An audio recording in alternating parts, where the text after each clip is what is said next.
let's talk about using this inverse property to solve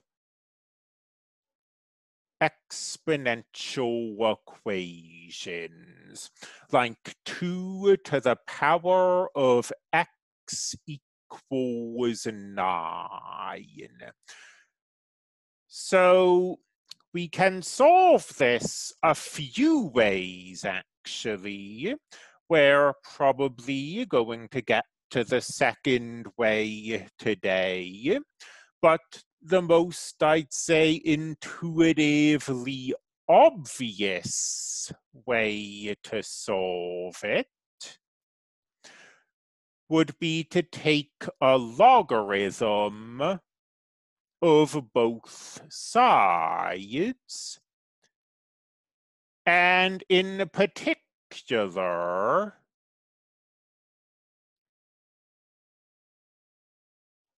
we could take the logarithm base 2 of both sides. And what's the advantage of doing this? I mean, what does it gain us? Well, over here, the logarithm base 2 of 2 to the x is just x. That's this statement I made here with the 2 in for a. So the logarithm base 2 of 2 to the x is just x, and x equals the logarithm base 2 of 9. And in a sense, you're not getting anything new from this. We already knew that every statement about an exponential can be rewritten as a statement about a logarithm. So really, all we're doing is taking this statement about an exponential and rewriting it as an equivalent statement about a logarithm. But I think a lot of students find this intuitively easier to grasp, because we're so used to dealing with equations by doing the same thing to both sides of the equation. And now we have x equals the logarithm base 2 of 9. And to calculate this, we need a calculator. I asked in an announcement some time back for students to tell me if they no longer have access to a calculator because, like, they left it in their dorms. I haven't heard back from anyone, so unless I do hear differently, I'll be assuming that you still have an TI-83 or TI-84 calculator. This might not work on a TI-83 calculator. calculator. I have this vague idea that this was added in the TI-84 iteration. I don't own a TI-83, so there's no very easy way for me to check. But at least in a TI-84, if we go to the math menu and scroll down using these arrow keys, we'll eventually find log base. And if we press enter, we can then tell the calculator that we want the logarithm base 2 of 9. I don't know. This feels like it's probably too small for you to actually read what's on the document camera, but the log base 2 of 9 is what x is. It's what we're trying to figure out. So x is 3.169925. You should keep a fair number of decimal places in problems like this. Rounding errors abound when we deal with exponential functions.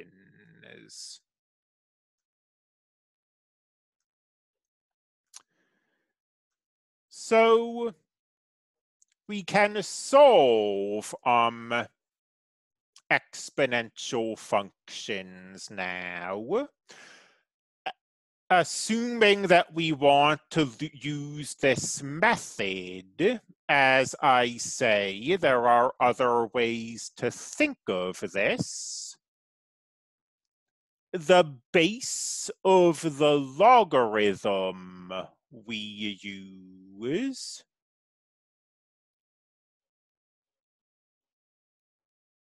has to match the base of the exponential function.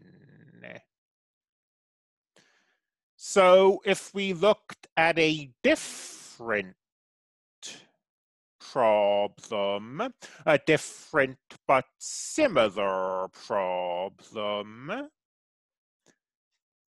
say 3 to the power of x equals 7, then because we have a 3 here in the base, it would be the logarithm base 3 of both sides, rather than the logarithm base 2. And you need that for the logarithm and the exponential to cancel each other out. If we took the logarithm base 2, it would not cancel this 3 to the x. But as long as our bases match, they do. Just cancel out. And then we can go to our calculator. And we can go to the math menu, scroll down a ways to log base, and then plug in, we want the log base 3 of 7. And I know you can't see me writing this just yet, but you can see it on the calculator screen. The answer to this question. And again, I usually keep more decimal places.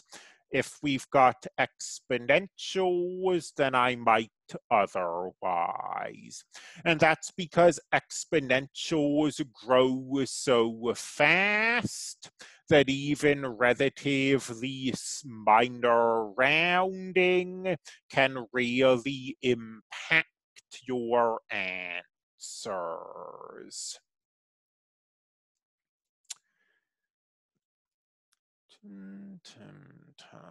Maybe we should do a quick word problem to tie this in to what has come before.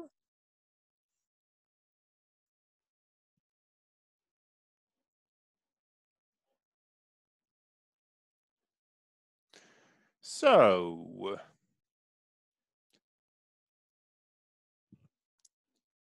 a wildlife preserve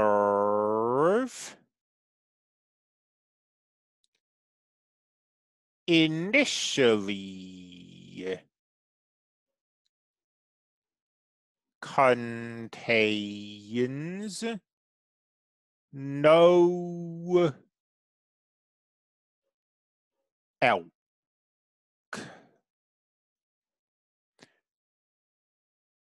In 1980, a population of 700 elk are introduced at once to the preserve. Since then, let me maybe get this document camera a little lower to make this easier to read. Since then, the elk population has the downside of having the camera so low. My hand really does cover everything. Since then, the elk population has been growing by about 2.17% per year. And let's ask, when will, and then I'll put in parentheses, did with a question mark. This has been growing for a while now. This might have actually already happened. When will the elk population reach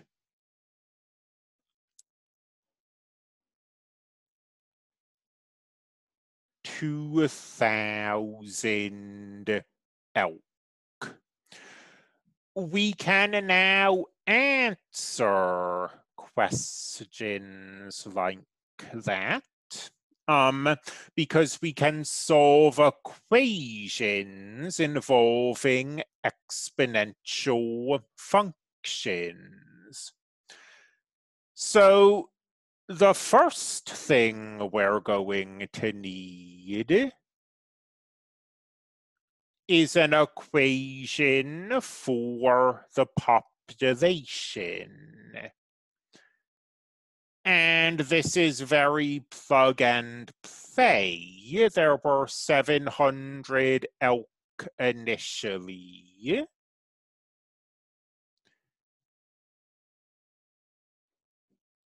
We have the growth factor, which is 1 plus the growth rate. Remember to convert the growth rate from a decimal to a percent to the power of t. And we want to know when this population reaches 2,000. So we need to do a little work here before we take any logarithms. I mean, this addition, that's trivial. That's not what I'm talking about. It's this 700 that I'm talking about. Because this property we're using, the property I have written here and circled, says to take the logarithm of an exponential function. This doesn't say anything about having a 700 here. We don't have any number here.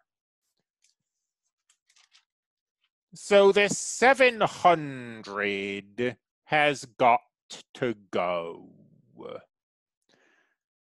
Fortunately, that's not exactly an insurmountable obstacle. We can divide both sides by 700, do some cancellation, cancel those zeros and those zeros, and now we have an exponential function that looks essentially like this or like this. And we can approach it the same way. The base is undeniably messier, but our calculator will not care about a messy base. We can take the logarithm base 1.0217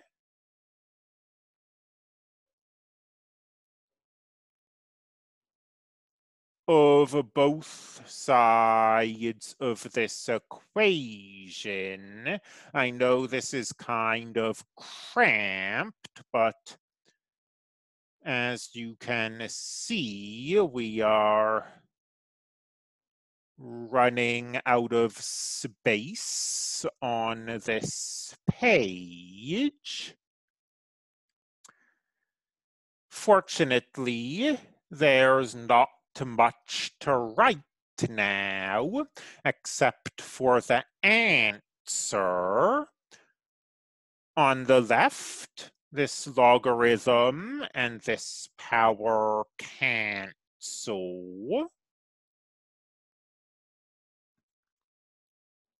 And give us t. On the right, as I say, our calculator should be able, I trust, to deal with that base as easily as any other. We go to math. Scroll down to the log base. Press enter. Our base is 1.0217. Here we've got 27ths. And that's 48.9 years. So about 49 years. And if we return to the question, we haven't really properly answered it yet. We're asked, when will the elk population reach 20,000? Well, year 0 was 1980. 40 years after 1980, the year 2029 is when we predict this happening. So it hasn't happened yet.